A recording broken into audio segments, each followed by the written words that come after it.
Varování. Následující video může obsahovat a také obsahuje drastické záběry opotřebované posádky malého expedičního auta. Ahoj, jsme Jitka a Martin a spolu s naším mírně upraveným Fiatkem 500 jsme v minulých dílech přes Polsko a Litvu dorazili do Lotyšska. Tady ale naše cesta nekončí, my samozřejmě jedeme dál a vy u toho teď můžete být spolu s námi. Startujeme právě teď.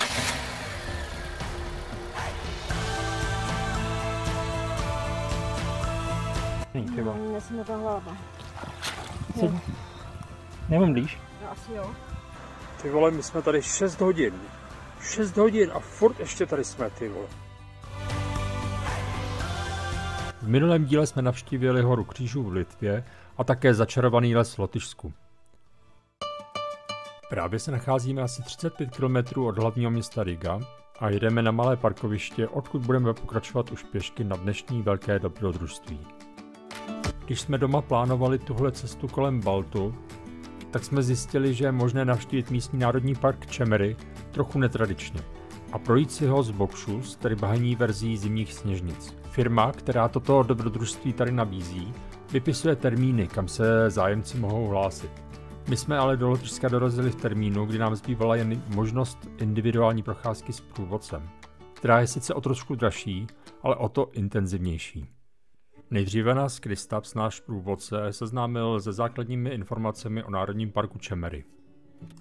Pak už jsme Bokšus vzali do ruky a vydali se společně zhruba na půlhodinovou procházku lesem na místo, odkud už bez nich nebylo možné pokračovat dál.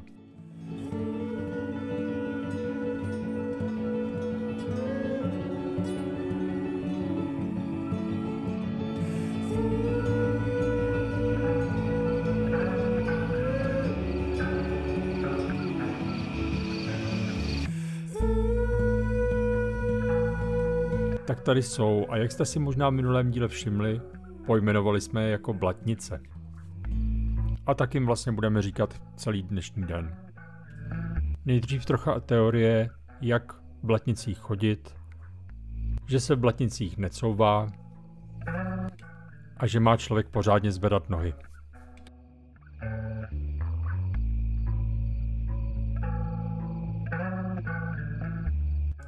Následovaly rady, kam šlapat, kam zase ne, kde je to bezpečné, ačkoliv to nevypadá, a kam bychom zahučeli, jakmile bychom tam šlápli. V zdejší vodě nejsou žádné bakterie, a ačkoliv vypadá jako špinavá, můžete se beze strachu z ní napít.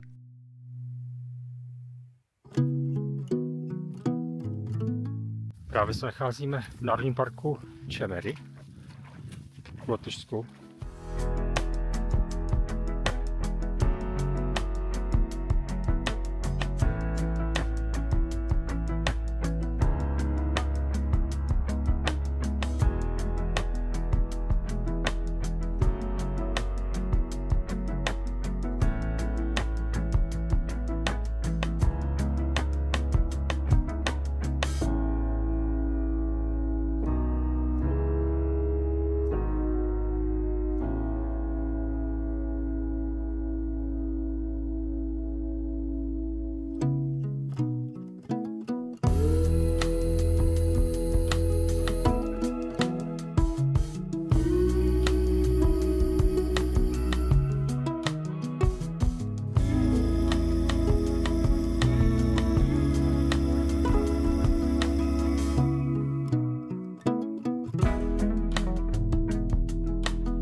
Nechte toho houpání.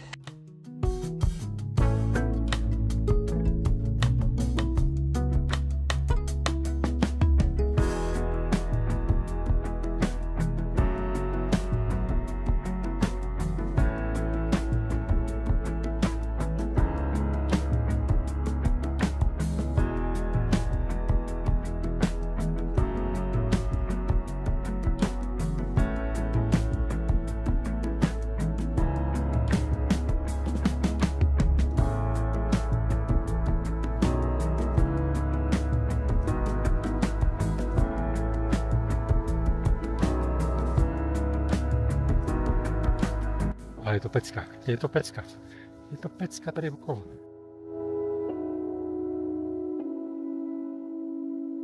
Tohle místo je prostě neskutečný. A tak když jsme dostali šanci a možnost se tady vykoupat, neváhali jsme ani chviličku. Tak nejdřív si sedni. Ukaž mi. Tak jo, takže normálně už to bude, jo? No, sedíš? No. You could also stand on an island and from that side also. Jo, z toho ostrovku by to šlo taky. No, a dosáhneš na zem? Ne. Ne? Ne. Ne? Tak tam... Počkej. Ne. Yeah, it's deep. It's deep. OK. A tak já se dostanu teda ven pak, ne? Asi. Hm? Jo. Jo. Tak jo, tak já jdu dovnitř. Běž. Jo?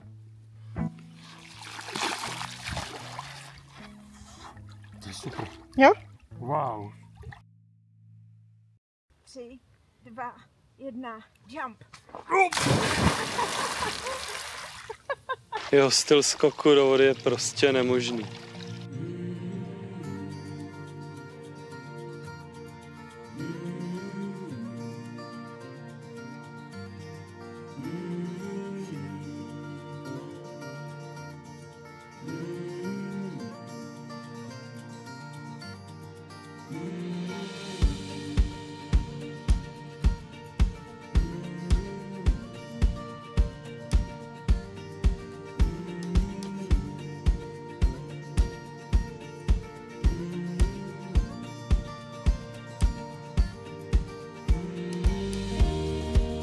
Prožíváme-li delší dobu idylu, přestaneme ji vnímat.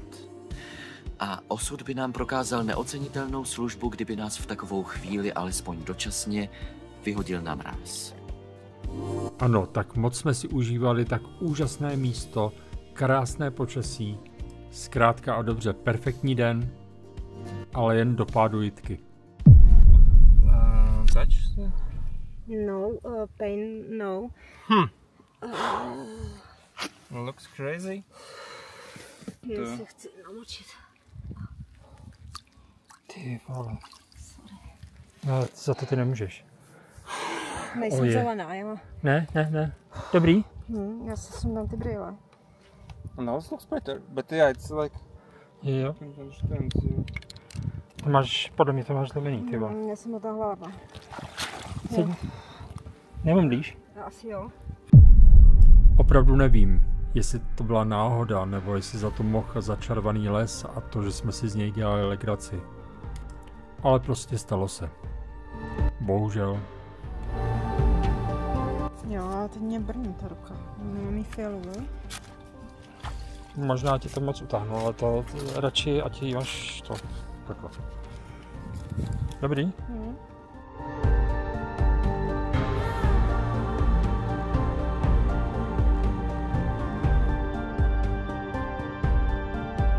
A já si myslím, že mi to v té nemocnici líp neudělají. Prostě dostanu sádru, já můžu klidně jet zbytek dovolený s těma klackama.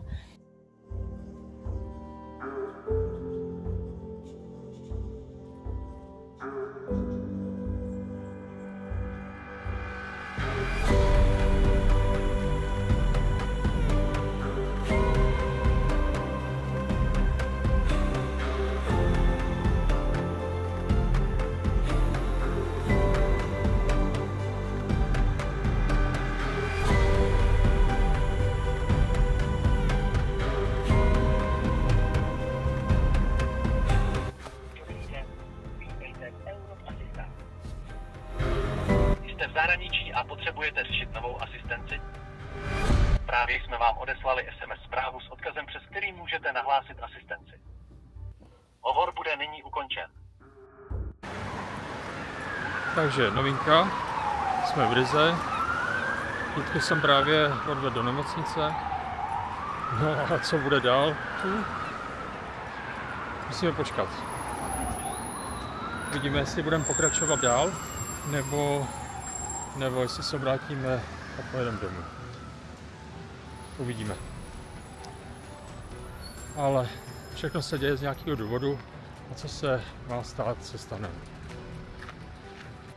V nemocnici nemůžu natáčet, tak jsem musel být ven a to, já fakt nevím. Ty vole, je 10 hodin, my čekáme 3 hodiny na příjem na vyšetření. Lotyšská nemocnice, ty vole, Riga. Tohle je masakr. To jsme ještě nepřišli dovnitř, že víš, co nás tam čeká. Fakt masakr. Tak aktualizace, už čekáme 3,5 hodiny. Před náma ještě kolik, 2? Takže to je tak na půl hodiny, než se dostaneme na řadu. Je to na příjem, ale našel hodinu 11. Od 7 hodin jsme tady, od 7 a je 22:30. Tak to nechci zakřiknout, ale po 4 hodinách ty vole, my se dostaneme na řadu. No, ale to se dlouho. Po 4 hodinách. Masakr, ty vole.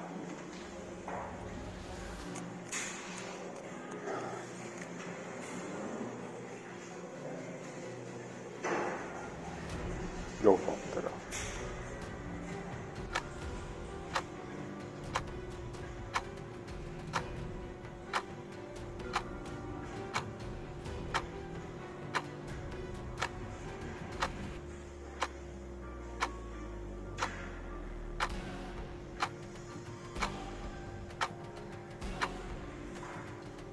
Tak konečně něco novýho.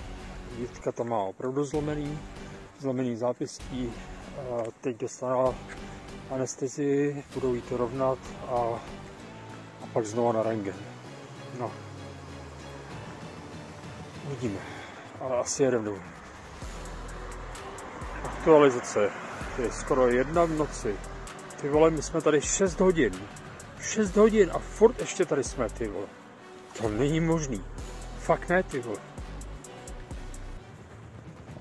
Je 1 hodina 12 minut a my po 6 hodinách opouštíme nemocnici. Jo, to je fakt přesně po 6 hodinách. Ahoj, v 19:11 jsme dostali lísteček 179. Ruka zlomená. No a teď nastane chvilka dohadů, hádání, jestli se jede domů nebo pokračuje. Ne, pan doktor on mi řekl, že to je zlomený špatně.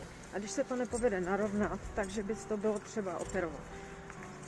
Opíchli mi to, narovnali to, povedlo se to. Při druhém rentgenu je ta ruka hezká, tak jako je blbost, když jsme v půlce kilometrů, tak jestli pojedeme zpátky tou cestou, nebo tu, co máme před sebou. No nejsme v půlce. No skoro. Máme 2200 za sebou a tak 4000 před sebou.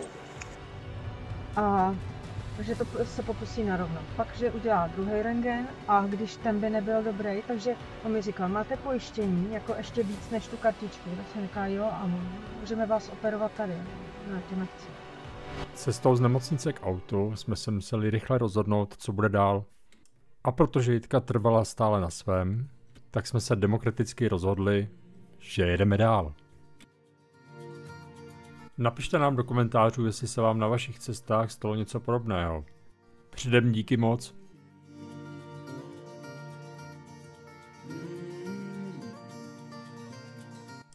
Bylo tak pozdě, že vlastně bylo už strašně brzo. Každopádně nemělo smysl hledat nějaké ubytování, ať už hotel nebo místo, kde bychom rozbalili stan. A tak jsme jeli dál. Směr Estonsko. Ale potřebovali jsme natankovat. A protože jsme čerpací stanici v našem pruhu úspěšně přejeli, odbočili jsme k čerpací stanici vlevo.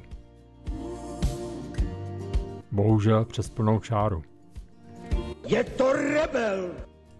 Já to ale fakt nedělám schválně.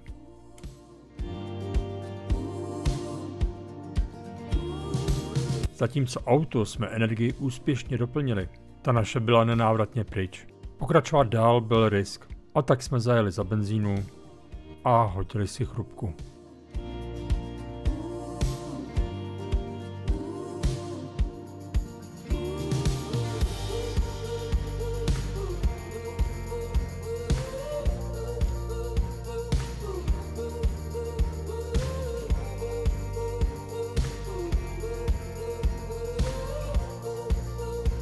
A protože jsme potřebovali pokračovat ve stejném směru, Po jedné plné čáře následovala automaticky další. Bohužel.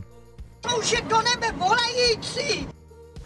A vyrazili směr Estonsko. Uplynulý den a noc nám dala opět za pravdu, že nemá cenu vůbec nic plánovat.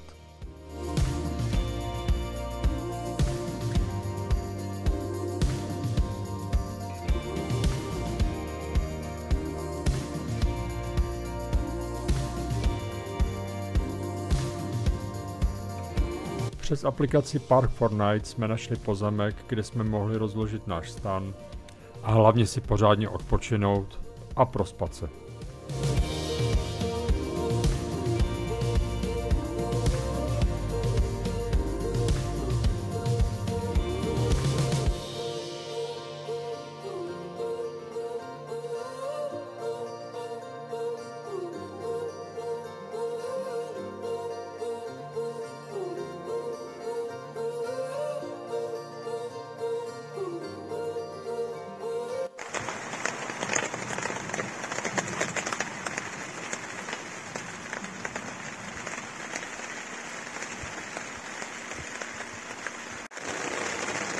Ale ze slunce.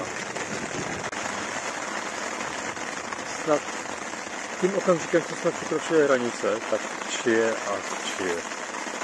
A kdyby jenom chcelo. Bouřka se chvílí. Bude to zajímavé.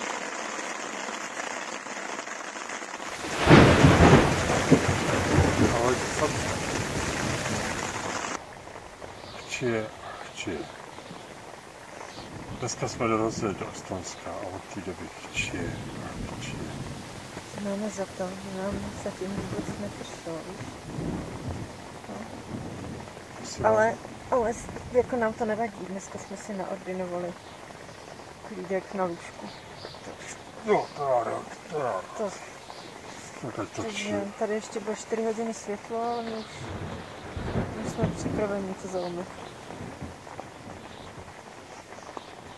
Hej. Co jsi to říkala? Ty spnkáš?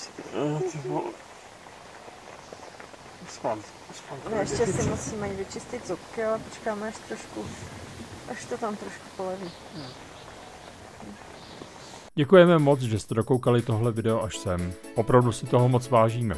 No a jestli se vám dnešní video líbilo, tak nám dejte palec nahoru, pokud ještě neodebíráte, dejte odběr, zvoneček, aby vám neutekl další díl a klíďo píďo tohle video můžete i sdílet.